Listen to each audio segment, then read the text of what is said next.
celebrado para gozar tan huyano.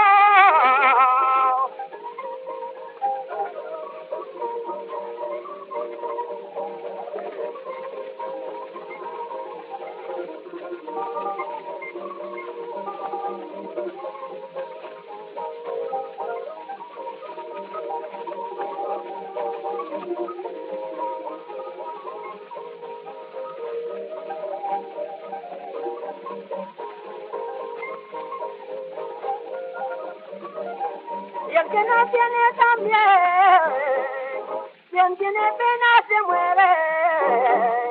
El que no tiene también, yo quiero vivir alegre. Mañana me moriré. Quien tiene pena se muere. El que no tiene también.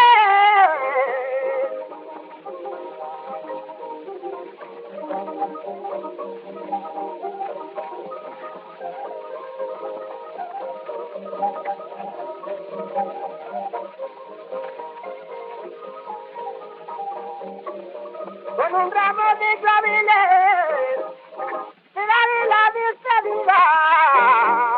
Con un ramo de claveles en medio último de albahaca.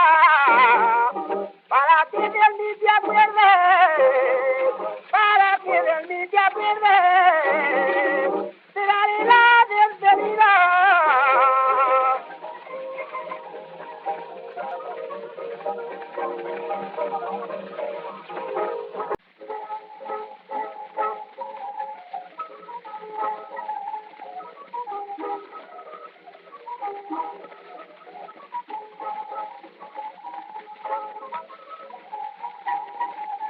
Los hijos de Zaragoza, los hijos de Zaragoza, nunca podrán olvidar cuando viva su patrona, que es la Virgen del Pilar, que es la Virgen del Pilar, los hijos de Zaragoza.